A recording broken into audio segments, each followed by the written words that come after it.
자, 이번 시간은 4주차죠. 4주차인데 지난 시간에 우리가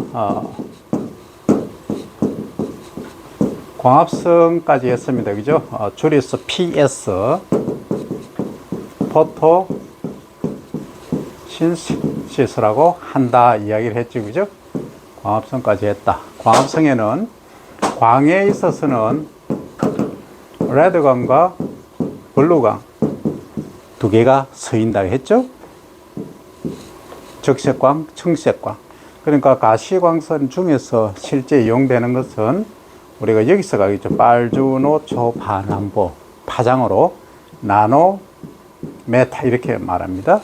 나노란 것은 메타의 10의 마이너스 9성을 말하죠. 그죠? 그죠? 그래서 여기서는 블루광, 소위 보라색이죠. 청색이죠. 청색은 360에서 430 나노메터. 적색광은 640에서 730 나노메터. 이 범위입니다. 여기에 뭐가 있느냐면, 여러분들이 적외선 들어봤나요? 적외선. 처음 듣는. 적외선. 원적외선. 얘기를 하죠. 황토에 많다. 그래서 황토 찜질하면 좋다. 밟으면 좋다. 이야기를 하죠. 그 다음 이쪽으로 쭉 올 수 있는 광이 뭐가 있다? 라디오파 들어봤나요? 라디오. 여러분들이 터널을 지나갈 때 일정 범위, 그러니까 한 10m, 20m까지는 라디오를 들을 수 있죠. 실제 들을 수 있어. TV판은 이쯤 있을 거예요. 왜냐하면 이 지금 여러분들이 보면 이쪽하고 우측하고 좌측하고 범위를 보면 이 파장이 어느 쪽이 길어요? 이쪽이라는 것은 우측, 좌측. 라디오 쪽이 길다 이 말이죠. 그죠? 적외선 쪽이 길다 이 말이죠. 그죠? 그리고 이 레드광입니다. 적색광이 청색광보다 길다. 그죠? 블루. 길다 하는 얘기죠. 그래서 광합성을 쭉 보니까 여기는 예를 들어서 170을 하면은 여기는 80을 하더라. 이 얘기예요. 근데 실제 두 개 합치면 얼마가 된다? 광합성이 250이 돼야 되죠. 근데 실제는 300이 되더라 하는 얘기예요. 이게 무슨 효과? 시너지 효과. 그래서 공부도 열심히 잘하는 학생들끼리 모여서 하면 어떻게 된다? 시너지 효과가 나오는 거예요. 근데 역으로 공부 안 하는 학생들끼리 노는 거 좋아하는 학생들끼리 모이면 뭐가 시너지가 된다? 노는 거에 시너지가 되는 거예요. 더 열심히 놀게 된다 이 말입니다. 그래서 어느 쪽으로 가야 된다? 이 긍정적인 파지티브한, 그죠? 공부하는 쪽으로 가야 된다 이 얘기입니다. 이게 우리가 광합성 자연에서 배울 수 있는 이치더라 하는 이야기입니다. 자, 광합성 그렇다. 그러면 광에 대해서 조금은 더 가봅니다. 그러면 우리가 건강검진, 여러분들 건강검진 안 해본 학생 다 해봤죠? 엑스레이 찍으면 뭘 해요? 어떻게 해요? 턱을 드세요? 이렇게 하고 팔을 올리세요 하죠. 그죠? 그 다음에 숨을 들이쉬세요. 그러면 가슴 쭉 내밀어야 되겠지. 내밀면 폐가 팽창하겠지. 그 안에 최대한 공기를 집어넣어서 폐에 조직 이상이 있는가 없는가를 찾아서 폐암 염려가 있다 없다 그걸 아는 거예요. 그 다음에 CT도 마찬가지고, 그죠? 모든 조직 검사 하기 전에 외형상으로 검사를 할 때는 부풀 올리는 거예요. 팽창시키는 거예요. 근데 우리가 여기 이 엑스레이 지금 얘기를 한 것은 파장이 여러분들 볼 때, 자, 엑스레이 찍을 때 뭘 조심하라 하죠? 자주 찍지 말아야죠. 뭐 때문에? 방사선 때문에. 그 방사선은 어느 쪽에 있겠다? 왼쪽, 오른쪽? 왼쪽, 오른쪽? 오른쪽. 파장이 짧다, 길다? 짧다. 그래서 순식간에 쫙 가는 거예요. 그러니까 우리가 태양에서 오는 빛 에너지를 보면 지구가 한 바퀴 도는데 몇 초? 몇 초가 아니고 몇 메다, 몇 킬로? 6,000km죠. 그죠? 그러면 빛 속도가 지구를 도는데 몇 초 걸린다? 2.5초죠? 2초는 예외잖아. 쫙 한 바퀴 돈다 이거예요. 빛이 그만큼 속도가 빠르다. 그래서 여러분들 얘기할 때는 말처럼 달린다. 그 다음 손살같이 달린다. 빛처럼 달린다. 이렇게 얘기를 하는 거예요. 그럼 왼쪽으로 갈수록 뭐하다? 저쪽으로 갈수록 파장이 짧다. 그럼 파장의 개념은 뭐냐? 우리가 파고를 생각해 보면 이렇게 있다. 그럼 요게 여기서 시작해서 여기까지 오는 거예요. 그럼 여기에 180도 도로 치면 서클로 보면 180도 여기까지 오면 360도가 되는 거예요. 그럼 한 바퀴예요. 그러면 여기서 여기 한 파장이 짧다는 거는 뭐예요? 이렇게 오는 거고 길다는 거는 뭐예요? 이 라디오파나 이쪽은 TV가 여기가 아니고 이쯤 있겠죠, 그죠? TV가.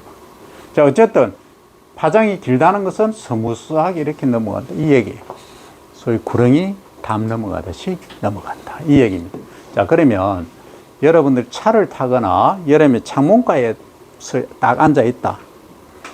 햇살이 그대로 비치면은 창문 옆에 어때요? 엄청 덥죠?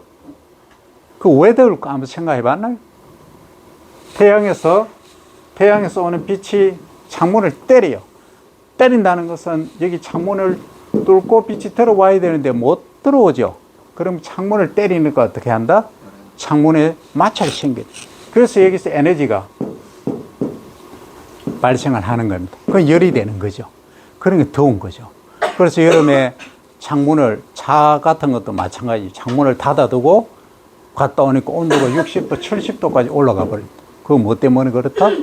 태양에서 오는 에너지가, 특히 이 자외선 영역, 이쪽은 적외선 영역 이렇게 말합니다. 자외선 쪽에 에너지가 강하기 때문에 안에 열을 가둔다. 이렇게 이해를 하면 됩니다. 자, 그러면 요게 이제 이해가 됐다면 빛에 관해서 어느 정도 이해를 한 겁니다. 그죠? 그죠? 또 조금 더 가볼까요? 머리 아픈 거 할까? 이게 뭐죠? 여러분들이 제일 천재라고 생각하는 사람이 누구예요? 지구 역사상. 응? 아인슈타인. 아인슈타인이 뭘 했어요? 상대성 이론 밝혀냈죠. 에너지에 관해서 밝혀냈죠. E는 에너지, M은 매스, 질량, C는 라이트, 스피드, 빛의 광속도, 빛 속도죠. 에너지라고 하는 것은 질량 곱하기 빛의 속도 제곱입니다. 그러면 빛 속도가, 이게 무게가 크고 빛의 속도가 빠르면 빠를수록 제곱만큼 에너지가 커진다는 얘기예요. 이해됩니까? 빛의 속도가 아까 저기 자외선 쪽하고 적외선 쪽하고 어느 게 속도가 빨랐다? 자외선 쪽, 저쪽이죠. 그죠? 저쪽이고, 저 엑스레이 있고 하는 저쪽입니다. 그죠? 오른쪽으로 올수록 자외선, 적외선 쪽, 라디오파 쪽, 이쪽으로 올수록 에너지가 약하다. 이 속도가 느리다 하는 겁니다. 그래서 여러분들 구렁이 담 넘어가듯이 넘어간다는 솔 넘어가는 거예요. 빛이. 라디오가 우리가 여기 막아놨음에도 불구하고 여기 안에서 라디오를 들을 수 있는 이유는 뭐다? 빛이 자외선처럼 팍 오는 것이 아니고 구렁이 담 넘어가듯이 어슬렁 오기 때문에 이렇게 들어온다. 그럼 예를 들어서 서울에서 라디오를 방송을 전파를 쏜다면은 여기 오는데 시간이 얼마나 걸릴까? 많이 걸릴까요? 적게 걸릴까요? 많이 걸린다. 왜? 천천히 오니까. 됐죠? 근데 예를 들어서 방사선을 쏜다 하면은 빨리 오겠죠? 네, 그거 차이입니다. 그래서 인생도 어떻게 보면 이거와 똑같아요. 토끼하고 거북이하고, 토끼는 몇 년 살아요? 빠르죠? 7년 살고, 거북이는 200년 살죠? 느릿하니까 오래 사는 거예요. 이거하고 비유를 하려면 합당한지 안 한지는 날 모르겠지만, 어쨌든 이거하고 똑같아. 그러니까 느리니까 어떻다? 천천히 가지만 구렁이 담 넘어가듯이 간다. 그게 어느 쪽이다? 이쪽이다 하는 거예요. 이게 이쪽에 적외선 쪽에 파장이 건강에 좋더라. 그래서 황토에서 많이 나오더라 해서 황토가 인기를 끄고 하는 이유가 여기에 있다. 근데 우리는 지금 공부를 하니까 뭘 공부를 한다? 플랜트를 하죠. 플랜트, 식물을 하고 있어. 그 식물에 과연 이 빛이 뭐가 중요하냐, 이제 이걸 봐야지. 그죠? 자, 빛을 지금 얘기를 하는데 이 식물의 잎에 기본적으로 보면 광이 온다. 광이 어디서 옵니까? 어디서 오죠? 태양에서 오죠, 그죠? 태양에서 오잖아. 근데 지금 요즘 예를 들어서 여러분들이 과일값, 과일 채소, 그죠? 과채류라고 하죠, 그죠? 그러니까 과일하고 채소하고 합쳐서 과채류라고 합니다. 과채류 가격이 어떻다? 이렇게 올라가고 있죠. 상승하고 있죠. 그럼 왜 그럴까? 생각해 봤나요? 왜 그럴까? 왜 과체류 값이 올라갈까? 이거 생각하면 되지. 그죠? 자, 소유가 아니고 수요죠, 수요. 우리말로. 수요, 컨슘하고 생산, 프로덕트, 생산량, 프로덕트, 퀀티티지, 그죠? 다른 말로 일드. 일드하고 컨슘하고 어떤 관계에 있다? 생산량이 많으면 소비자에 대한 코스트, 비용이라고 합시다. 비용이 어떻게 된다? 가격이, 프라이스네, 코스트가 아니고. 프라이스가 어떻게 된다? 생산량이 많으면 가격은 당연히 떨어지겠죠. 생산량이 많으면 떨어진다. 여기 점이 가겠지. 그런데 생산량이 적다 하면 가격은 이렇게 가겠지. 그러면 소비자의 수요하고 생산하는 거하고 비슷하게 간다면 이렇게 되겠죠. 여기에 가겠지. 그러면 프로덕션하고 그 다음에 프라이스하고는 어떤 관계에 있다? 반비례한다. 그죠? 반비례한다. 그거 네거티브 릴레이션 이렇게 말합니다. 부의 관계에 있다. 이 말입니다. 그러니까 왜 물가가 오를까 하는 것은 생산량이 그만큼 적다는 얘기입니다. 생산량이 적은 것은 이제 한번 봅시다. 경제적으로 한번 따져볼게요.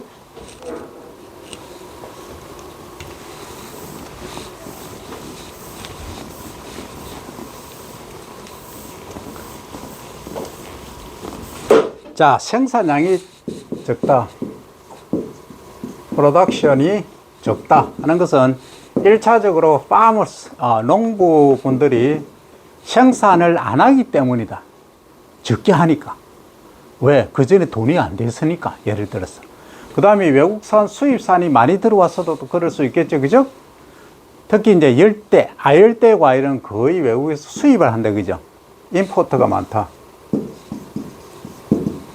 반대만 엑스포트죠?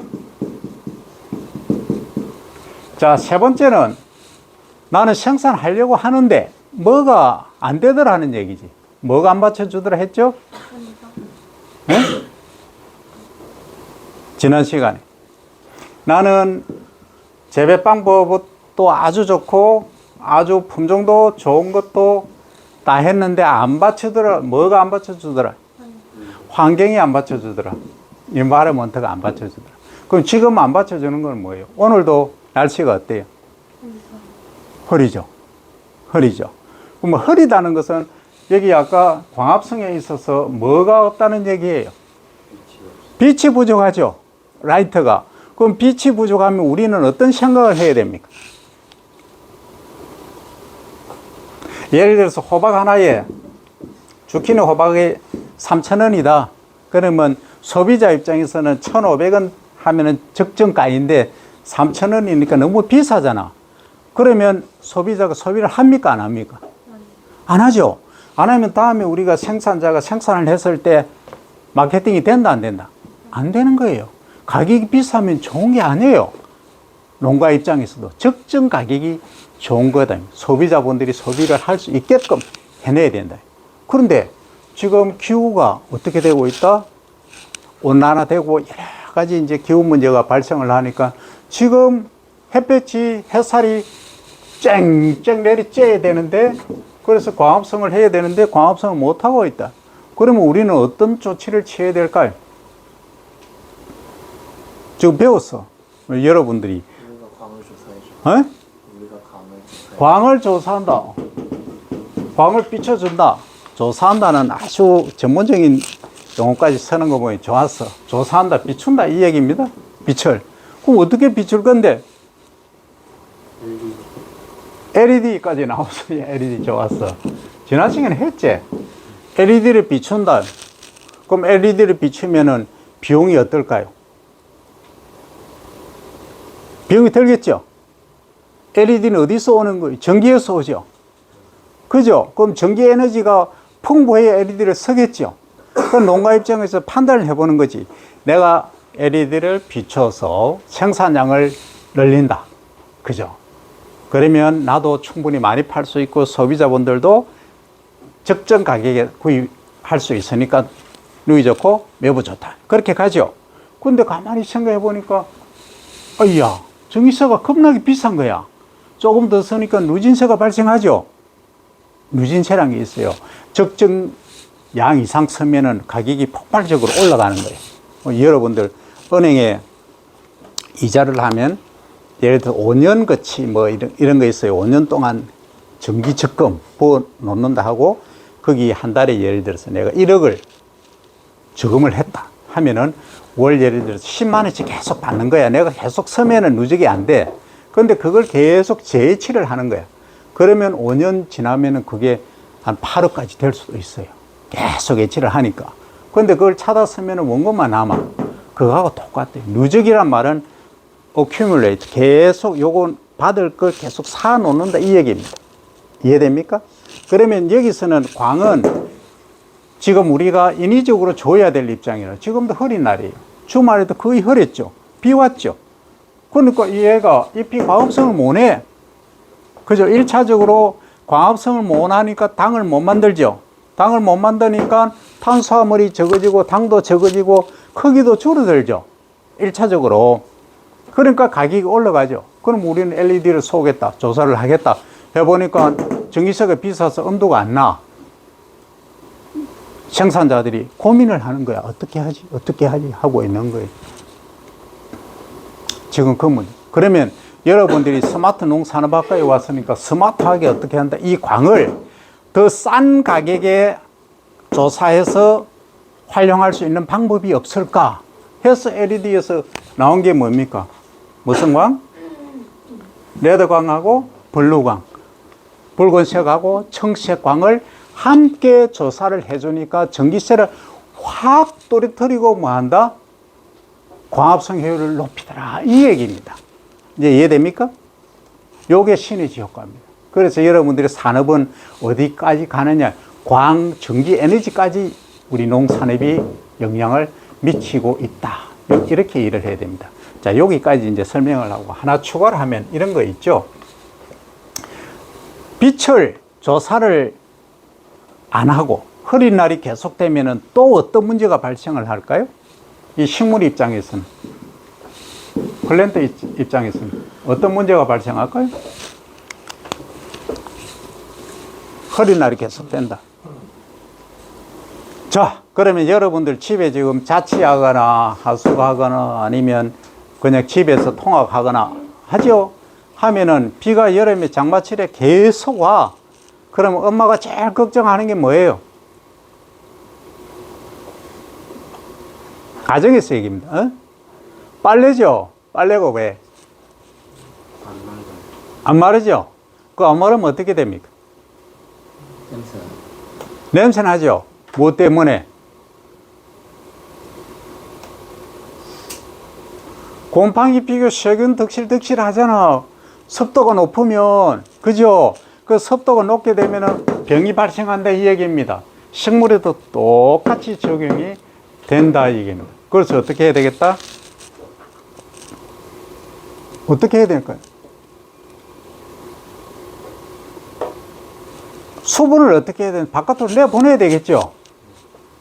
그러니까 그 옷 속에나 옷장 속에 넣는 뭐 물 먹는 하마 있잖아. 이런 거 넣을 수도 있지만 여기다가 물 먹는 하마를 지금 비닐하우스에 넣자면 돈이 이만큼 들어. 불가한 거지, 그죠? 그러면 어떻게 해야 되겠다? 건조하게 만들어 줘야 된다. 습할 때는. 그럼 어떻게 해야 되겠다? 비철 조사를 하면은, 그죠? 비철 조사를 하고 온도를 높이면 물의 얼굴에 관해서 일단 설명을 할게요. 자, 그러면 어떻게 되겠다? 물의 얼굴이 몇 개가 있어요?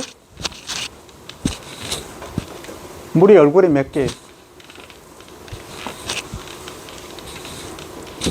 자, 시설 재배한다. 내가 호박을 키웠다. 아니면 딸기를 키운다. 계속 흐려. 근데 내가 인공광을 이렇게 조사를 했어. 그죠? 인공조사를 했는데 지금 이제 백일등을 켜면 온도가 어느 정도 높아져. 근데 LED는 그렇게 안 높아져. 대신에 광합성 효율은 아주 좋아. 근데 문제는 비가 계속 오다 보니까 여기에 감자가 있다. 뭐 딸기가 이렇게 열렸다. 그죠? 그 다음에 오이가 주렁주렁 열렸다. 가정하자고.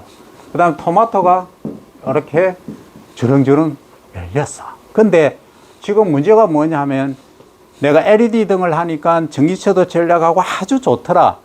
그죠?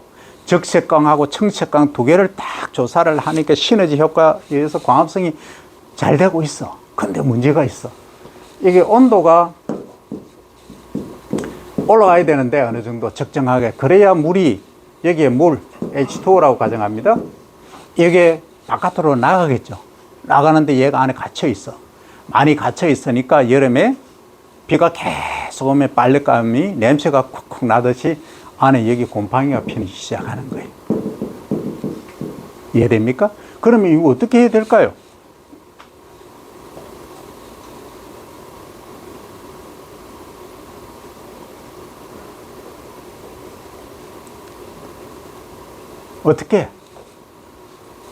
어떻게 해야 안에 있는 물을 바깥으로 빼낼까?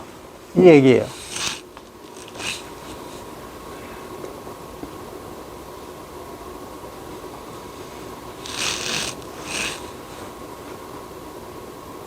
물 먹는 하마 갖다 놓으면 되겠지. 그죠? 근데 너무 비싸다 이거야. 물 먹는 하마, 이게 팩에 예를 들어서 1,000원, 2,000원 하면은 그거 한 100개 놓으면은 그것도 몇십만 원 되잖아. 그죠? 근데 그렇게 하지 않고 수분을 지금 안에, 여기서 상대 습도라고 들어봤나요, 여러분들? Relative Humidity. 처음 들어요?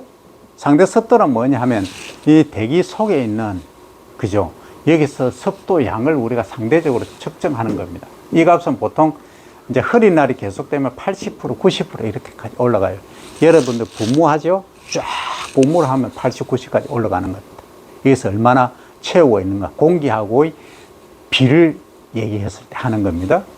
그러면 어쨌든, 이거는 몰라도 되고, 일단 용어는 알아두세요. 자, 상대 습도가 한 90%, 80% 됐다. 계속 장마다 비가 온다. 어떻게 물을, 수분을 제거할까요? 숙제로 할까? 다음 주까지? 네? 제가 하나 팁을 줄게요. 자, 물의란, 자, 잘 여러분들 생각해 봅니다. 물은 어디서 어디로 흘러요? 물이 위에서 아래로 흐른다고 생각합니까? 확실해요? 진짜? 아니면 어떡할 건데? 물이 위에서 아래로 흐른다고 분명히 얘기했지. 근데,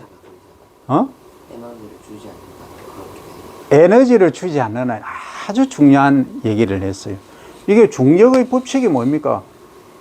위에서 아래로 탑다운입니다. 위에서 아래로 가는 게 정설입니다. 그런데 말입니다. 식물에 있어서는 뿌리에서 물을 흡수를 해서 줄기를 타고 잎을 통해서 바깥으로 나갑니다. 이게 물의 이동입니다. 그 물이 어디로 흘러오고 있어요?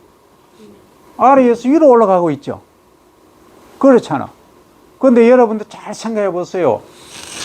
구름이 하늘 위에 있어. 저 높은 곳에. 그 구름 뭐예요? 결국은 수증기 물이죠. H2O죠. 그 물이 이상하다? 겨울 되니까 내과의 강물이 시냇물이 어떻게 됩니까? 어떻게 돼요? 온도가 마이너스 10도, 20도 됐다. 강물하고 내과, 내물이 어떻게 됩니까? 얼죠? 아이스가 된다며. 그렇죠? 그런데 봄, 여름, 가을에는 시냇물이 어떻게 흘러갑니까?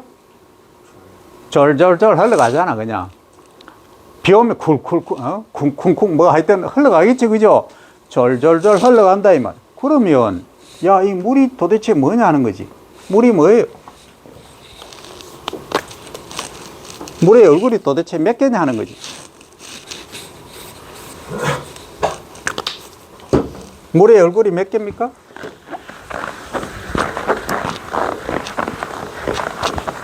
그래서 우리가 물을 이번 시간에 알아야 돼. 물. 여러분들, 내가 지금 조금 전에 물 떠왔죠?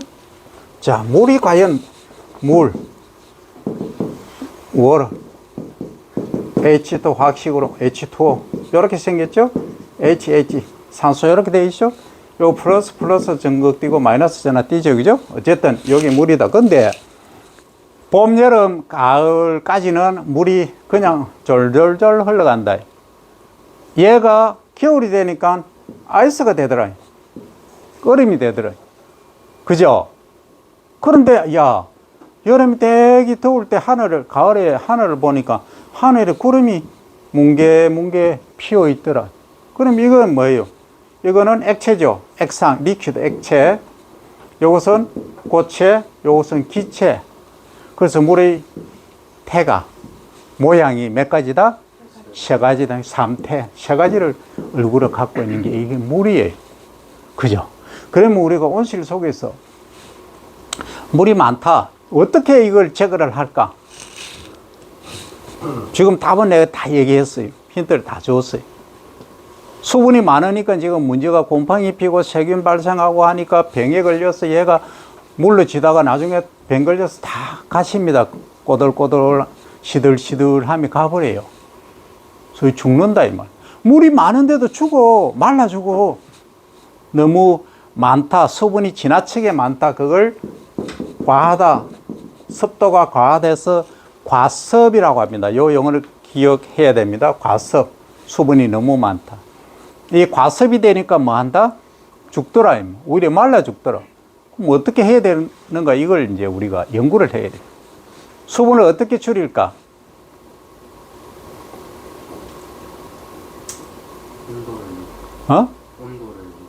온도를 높인다. 응? 그건 온도를 좋다. 여기서 난로를 놨는다, 난로. 히터를 놓고 난로를 쫙 비추면 온도가 올라가니까 수분이 바깥으로 증발하겠죠. 그죠? 여기다가 구멍을 내놓으면, 그죠? 네. 여기다가 구멍을 내면은 수분은 위로 가잖아. 방금 얘기했잖아. 온도가 높으면 뭉실뭉실 구름이 만들어진다고. 하늘로 날아간다고. 그걸 뭐라 한다? 정발이라고 합니다. 이 용어를 분명히 잡아야 됩니다. 지금 용어 설명하려고 하는 거예요. 정발. 그죠? 이 땅에서, 토양에서 또는 공기 중에서 위로 올라가는 것. 이것을 정발이라 합니다. 그런데 말입니다. 아까 물의 흐름이 내가 어떻다고 했어요? 위에서 아래로 흐르는 게 정설이지만 식물에서는 뿌리에서 줄기를 타고 가지를 타고 잎을 통해서 공기 중으로 위로 흘러가더라. 이렇게 얘기를 했죠. 그죠? 이거는 뭐예요? 식물이 가지고 있는 특성이에요. 그럼 뿌리를 어떻게 하라? 강화시키라. 뿌리가 수분을 많이 흡수하고 공기 중에 습도를 많이 내보내도록 한다 이거예요. 하면 어떻게 된다? 여기 대기 중에 또 공기가 많아지겠죠. 습도가 많아지겠죠. 그러니까 상대 습도가 높아지죠. 그러면 이거 뭐 한다 했어요? 뭐 한다 했어요? 병 걸리고 문제가 된다 했죠. 그래서 하나의 솔루션이 뭐다? 히팅, 덥게 하라 이 얘기를 했죠. 덥게 하라. 그죠? 근데 말입니다. 이런 게 있어요. 우리가 이 용어들은 지금 하는 용어들은 아주 중요합니다. 우리가 물이라고 하는 것은 볼 수 있는 물은 어디가 있어요? 첫째, 바다가 있고, 둘째 강물이 있고, 셋째 시냇물이 있고, 그 다음 뭐 우물물, 그 다음에 논에 저장된 물, 이런 것들을 볼 수 있죠. 그죠? 전부 우리 눈에 보이는 것은 땅 위에 있는 물이죠. 땅 속에 우리 눈에 보이지 않는 물들이 있다. 그걸 뭐라 한다? 지하수라고 하는 애들이 있다. 지하수. 땅 속에 있는, 땅 속에 흐르는, 땅 속에도 강이 있고 시내도 있고 다 있습니다. 여러분들 눈에는 안 보이지만 그 물들이 모세관 현상에 의해서 위로 올라오는 거예요. 그 물은 어디서 어디로 흐른다? 여기 강물이 지하에 강이 있다. 그 다음에 하천이 있다. 해서 어디로 올라와요? 위로 올라오죠. 그 다음 뿌리가 없어하죠. 그 다음 줄기 타고 가죠. 가지 타고 가죠. 잎으로 가죠. 그 물은 어디서 어디로 흐른다 해야 우리가 과학을 하는 사람이다. 물은 어디서 어디로 흐른다? 어? 그렇지. 많은 데서 적은 곳으로 흐르는 게 자연의 법칙입니다. 이게 다예요. 그럼 여러분들 도를 통한 거예요. 지금 이 자리에서 도를 통한 거예요. 왜? 모든 자연의 이치는 많은 곳에서 적은 곳으로 흘러가는 겁니다. 이게 우리가 자연에서 배울 수 있는 거죠. 물은 위에서 아래로 흐르는 것일 수도 있지만 원칙은 많은 곳에서 적은 곳으로 흘러간다 이 얘기입니다. 그렇죠? 이게 정설입니다. 그러면 우리가 돈도 그렇고 지식도 그렇고 내가 여러분들한테 전달하는 거는 뭐예요? 내가 조금 더 알기 때문에 여러분들한테 전달하는 거죠. 그죠? 그러면 돈 많이 가진 분은 어떻게 한다?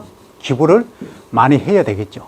이게 많은 데서 적은 곳으로 흘러가는 자연의 이치를 여기서 배운다 이겁니다.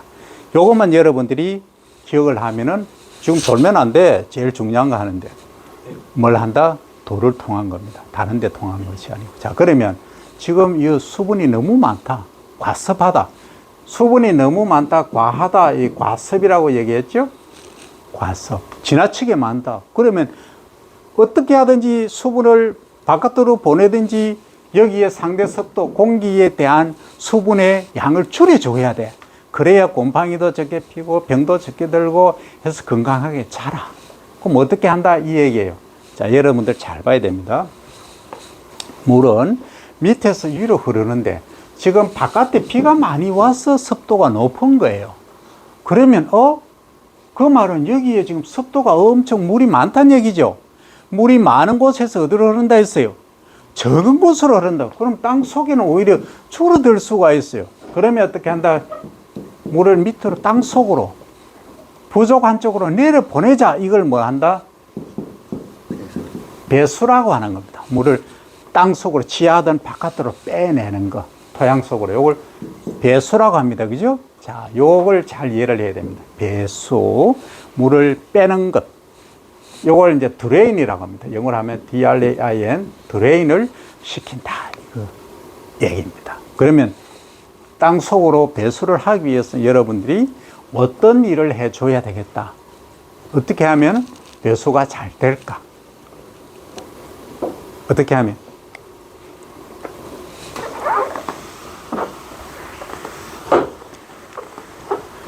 어떻게 하면 배수가 잘 될까요? 토양이 건조. 자, 토양을 건조하게 한다. 그럼 소위를 드라이하게 한다. 그죠? 건조하게 한다. 건조하게 그러면 어떻게 해? 그럼 토양을 먼저 알아야 되겠죠? 좀 머리 아프게 생겼다. 지금부터. 집중해야 됩니다. 토양을 건조하게 한다. 이 얘기입니다. 그럼 토양을 알아야 돼. 그럼 토양이 도대체 뭐냐? 토양이 뭐예요? 소일이. 어떻게 정의할 겁니까? 토양이 뭐예요? 여러분들 밟고 다니는 저기 아스팔트 아래쪽에 있는 게 뭐예요? 그걸 뭐라고 불러요? 흙이라고 부르죠. 흙. 우리말로 흙이라고 부릅니다. 흙이죠. 이걸 영어로 쓰면 소일이다. 그죠? 그런데 흙이 여러분들 가만히 강가에 냇가에 가보니까 여기 발이 푹 들어가더라. 그죠? 백사장에 가니까 그건 우리가 뭐라고 불러요? 모래라고 하잖아. 샌드라고 하죠. 근데 여러분들이 어릴 때 공작했던 거, 뻐꾸기도 만들고 기름도 만들고 했던 흙으로, 그걸 뭐라 그래요? 점토라 그러죠. 점토는 영어로 클레이라고 해요. 미안, 요걸 바꿨어야 내가 지금 설명할 게 잘 돼. 바꿔 쓸게요. 자, 여기 샌드가 뭐라 했죠? 모래. 점토는 클레이라고 한다. 근데 점토도 좀 있고 모래도 적당량 있다. 그건 우리가 양토라고 부릅니다. 양토는 롬이라고 해요. LOAM. 롬이라고 합니다. 그러면 도대체 클레이 점토고 양토고 모래흙이고 어떻게 뭘로 갖고 구분을 하는가에 정의가 있어요. 정의. 그러면 이것은 뭘로 가지고 하느냐 하면 점토 0.002mm 이하 되는 것 입자가, 요게 여러분들 그 전분 밀가루 있죠. 그 정도 크기예요. 그 정도 크기가 몇 프로 있느냐를 가지고 얘기를 하는 거예요. 흙 속에. 여기 50% 이상 될 때 뭐라고 한다? 요걸 점토라고 한다, 이 얘기예요. 그럼 양토는 절반하면 돼. 25에서 37.5. 조금 어렵죠? 그 다음 요것은 12.5% 이하. 요게 정의입니다. 그런데 우리가 명식이 사이언스를 하는데 너무 러프하잖아. 세 개만 하니까. 아쉽죠? 근데 토양을 자세히 보니까 여기 중간에 뭐가 있을 것 같다. 그죠? 그래서 중간을 추적해보자. 해보니까 뭐고? 요거는 식토, 양토, 사토죠. 그죠? 그럼 줄여서 앞 글자를 따서 얘기합니다. 이거 양식토 하는 게 듣기 좋아요? 식양토 하는 게 듣기 좋아요? 에? 여기서는 요거 많은 거, 요거부터 합니다. 그러면 식양토. 그 영어로 하면 클레이 롬이라고 부릅니다. 요것을. 요거 됐죠? 그럼 요것의 점토 함량은 얼마다? 37.5에서 50까지입니다. 이해되죠? 그럼 12.5씩 지금 줄여나가는 거죠. 그죠? 자, 그 다음에 요거는 뭐라고 부르면 될까요? 사토하고 양토인데. 양사토가 듣기 좋아요? 사형토가 듣기 좋아요? 사형토. 여기서 요렇게 부르는 거예요. 요게 여기서 부르는 거예요. 그래서 사양토. 요거는 영어로 하면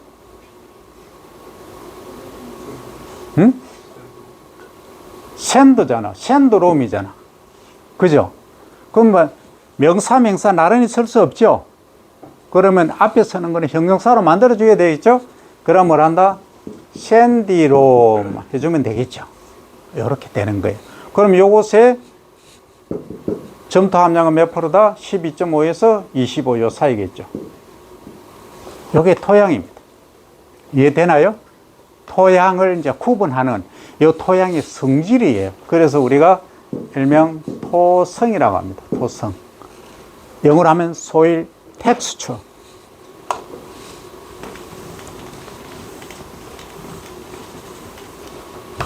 soil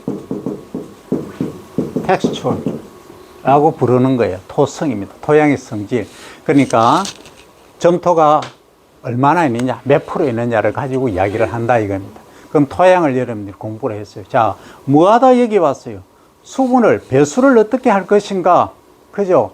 비닐하우스 안에 습도가 너무 많다. 이것을 바깥으로 내보내려고 하니까 비가 너무 많이 와. 그런데 물은 많은 데서 적은 것으로 흐른다는 자연의 이치를 우리가 깨달았다. 그럼 땅 속으로 집어넣자. 어떻게, 어떤 토양이, 토양마다 다른데. 그러니까 여기에 예를 들어서 식토 같은 경우에 물을 밑으로 내보낸다고 내려갑니까? 거의 딱딱하죠? 우리가 공장 만들어 놓으면 아주 굳어 있잖아. 그러니까 어렵단 말이야. 그러면 모래흙이 좀 많으면 좋겠지. 그 말은 공간이 많으면 좋겠죠. 그래서 토양을 구성하는 게 어떻게 구성되어 있느냐. 토양을 보면 절반이 뭐냐면 고체입니다. 통상적으로 절반은 뭐다? 액체.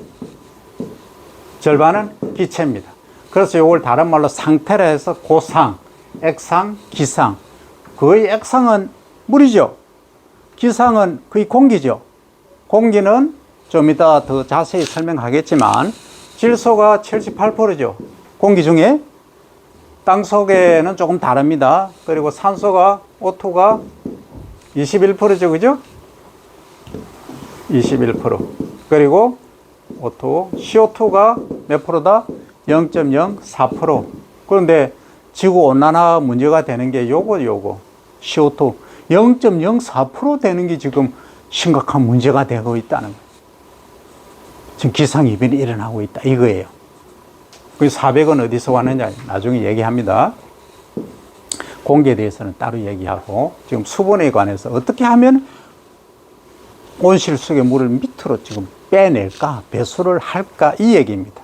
그러면 지금 토양이 구성된 게 고체, 액체, 기체가 있죠. 그죠? 그러면 이 고체라고 하는 것은 뭐예요? 이거잖아요. 지금 점토냐, 점토 함량이 얼마냐에 따라서 그죠? 요거 가지고 했잖아. 식토냐, 식양토냐, 양토냐, 사양토냐, 사토냐 우리가 구분했잖아. 그죠? 그러니까 사토 같으면 물이 밑으로 잘 빠져 내려갈 것이다. 왜? 모래 입자라고 하는 것은 이렇게 생겼죠. 자갈이나 모래나 이렇게 생겼죠. 그럼 공간이 많죠. 그러니까 물은 어때요? 액체니까 밑으로 잘 흘러 내려가겠죠.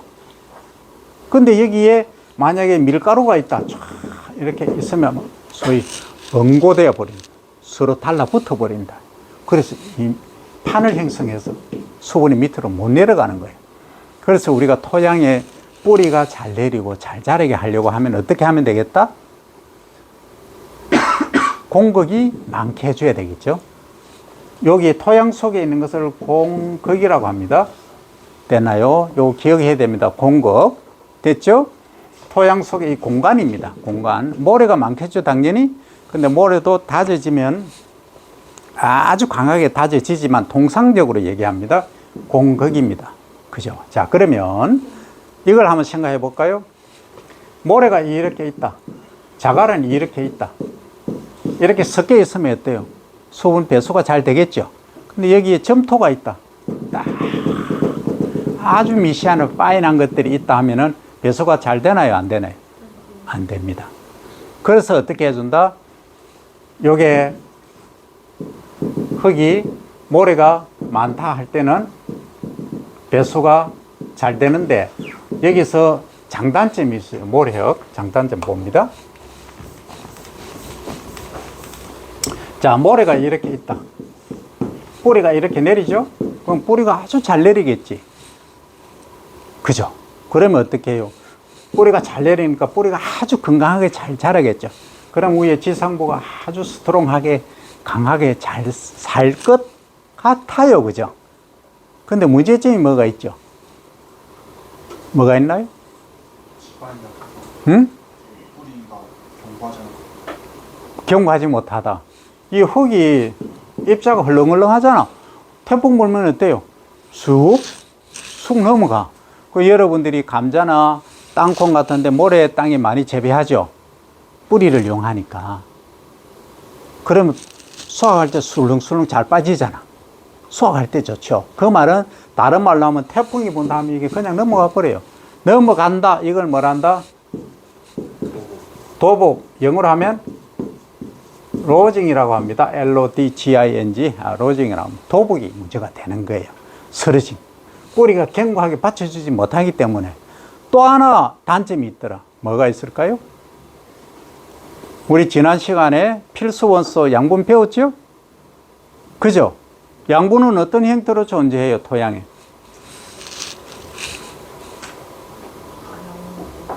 다량원소, 미량원소 각각에 같이 있을 수도 있고 또 독립적으로 존재할 수도 있겠죠. 어디에? 토양에. 근데 토양에 비가 한번 왔다 하면 어디로 가요, 이게? 양분이. 질소, 인산, 카리, 마그네슘, 칼륨 다 어디로 갑니까? 비가 오면 밑으로 설려 내려가 버리죠. 그럼 지하수로까지 내려가겠죠. 그럼 지하수가 오염 되겠죠. 그럼 지하수가 문제가 된다. 그러면 어떻게 하라? 비료를 조금 더 이제 심도 있는 얘기가 되는데 여러분들이 이해 못할 수도 있기 때문에 조금만 갈게요. 그러면 비료를 조금씩 줘라. 먹을 만큼만. 많이 주면은 다 밑으로 내려가 버리니까. 그죠? 네, 그걸 일명 정밀 농업이라 하는데 그건 다음에 얘기하고, 또는 완효성 비료 얘기 들어봤나요? 천천히 녹는 비료, 반대말은 속효성 비료, 빨리 녹는 비료 주면은 다 지하수까지 가버린다. 이 얘기입니다. 그죠? 그러면 여기다가 자 수분이 있다. 지금 수분이 이게 많아서 문제잖아요. 여기 지금 수분이 너무 많아. 과잉되어 있어. 그러면 어때요? 여기에 아래쪽으로 지금 수분을 내려보내야 돼. 그죠? 그럼 뿌리가 아주 건강하고 건전하면 어때요? 뿌리가 이 수분을 다 흡수를 하겠죠. 그거예요. 그러면 이 작물을 키우는 거예요. 그럼 수분량이 줄어들어. 토양 속으로 이렇게 채널을 형성해서 지하까지 내려가는 것도 있지만 이거예요. 뿌리를 강하게 키우려면 어떻게 해야 된다? 이 공간이 공급이 많아야 되죠. 그죠?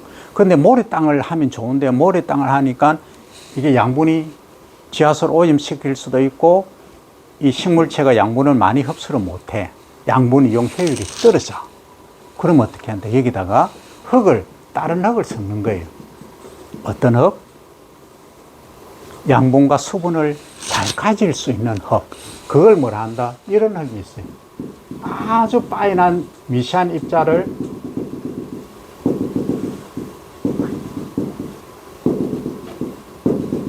요런 흙이 있어. 요걸 일명 분변토라고 합니다. 분변토. 지렁이똥, 군뱅이똥, 이런 곤충의 똥. 이거예요. 주로. 이거 퇴비 있죠? 퇴비는 알죠?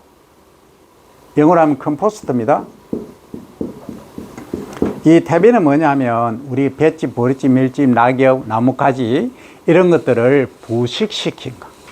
아주 잘게 만든 겁니다. 누가? 내가? 미생물이 아주 잘게 이렇게 막 만들어 놨어요. 이걸 토양 속에 모래 땅에 넣으면 여기 이걸 채우는 거예요. 채우니까 어때요? 양분과 수분이 동시에 빠져나가는 것을 용탈이라고 합니다. 용탈. 요 용어도 알아둬야 됩니다. 용탈. 물하고 같이 사라져 버리는 것. 요걸 용탈이라고 하는데 용탈을 줄일 수 있다. 이겁니다. 조금 어렵죠? 어렵지만은 들어는 놔야 됩니다. 자, 그러면 요렇게 한다. 그러면 토양에 요렇게 생긴 분변토, 요걸 입단 구조라고 합니다. 구조가. 하나들이 아주 파인한 적은 것들이 모여서 여러 개의 덩어리를 형성하는 것. 그러면 여기에 양분과 수분을 다 가질 수 있는 거예요. 뿌리도 아주 스트롱하게 자랄 수 있는 거예요. 이래서 수분을 밑으로 토양 속으로 과습한 걸 내려보낼 수도 있다. 이겁니다. 이해됩니까? 그죠? 이렇게 하는 방법이 있는데 또 하나는 있어요. 뭐냐면 우리가 이제 시설 재배, 하우스, 비닐하우스, 예를 들어서 내가 1헥타르 정도 한다. 1헥타르가 얼마죠? 정방형일 때? 100m. 그렇지. 100m 곱하기 100m는 몇 제곱미터다? 10,000제곱미터다. 몇 평이다? 평으로 치면? 3,300. 복습 안 하지. 그냥 지나가. 이제 좀 없어. 다음이란 없어. 100m, 100m. 그죠? 그럼 10,000제곱미터죠. 그죠? 나누기 3.3 하면은 약 3,000이 나오죠. 그래서 1헥타르는 3,000평이란 말이에요. 내가 3,000평에 있어서 지금 매출 2억을 올리고 싶다. 그럼 그 3억 올리고 싶다. 그거 하는 거 아니에요, 지금. 그죠? 근데 보통 사람들은 이렇게 그냥 재배를 해요. 그러면 수분이 너무 많다. 습도가 높다 했을 때는 이 배수가 잘 될까요? 안 될까요? 작물을 여기 심어놨어. 배수가 잘 안 되겠죠? 이 뿌리가 수분이 많은데 놓인다, 이 말. 그러면 어떻게 한다? 이렇게 높인다, 이 말이죠. 높인다. 그 요것을 뭐라 한다? 휴라거든. 휴. 요것을 두둑이라고 합니다. 우리말로 하면 두둑입니다. 요것은 고랑이라고 합니다. 낮은 부분. 요 고랑 쪽으로 물이 쫙 빠지도록 하는 거예요. 이쪽으로, 낮은 쪽으로. 그러면 식물은 지금 뿌리를 여기 두고 있는 거예요. 이해됩니까? 그러면 아주 건강하게 공기하고 접촉도 잘하고 하니까 스트롱하게 자라겠죠. 그러니까 뿌리가 활력이 좋으니까 수분도 잘 흡수하는 거예요. 그리고 여기 있는 공기를 바깥으로 빼내는 방법도 있지만 지나친 수분을 여기 고랑 쪽으로 유인을 해서 뿌리가 흡수할 수 있게끔 유도하는 방법도 된다 이겁니다. 이해되나요? 요게 높은 부분을 뭐라 한다? 두둑. 낮은 부분을 고랑. 높은 부분을 두둑. 낮은 부분을 고랑. 높은 부분 두둑. 낮은 부분 고랑. 요거 합쳐서 두둑하고 고랑을 합쳐서 뭐라 한다? 일항이라고 합니다. 어떤 재배학책에는 높은 부분을 일항이라고 하는데 그거 아니에요. 합쳐서 두둑하고 고랑하고 합쳐서 일항이라고 합니다. 영어로 하면 조금 더 가볼까요? 리지라고 합니다. RIDGE, 리지. 여러분들이 한 단계 더 성숙하려고 하면 이런 용어들도 지금 기회입니다. 지금 알아두세요. 리지, RIDGE, 일항이라고 합니다. 자, 두둑이 뭐예요? 높은 것, 그죠? 그 다음에 고랑은 낮은 것이죠? 요거 합쳐서 뭘 한다? 일항이라 한다. 됐죠? 자, 여기까지 하고 브레이크 합니다.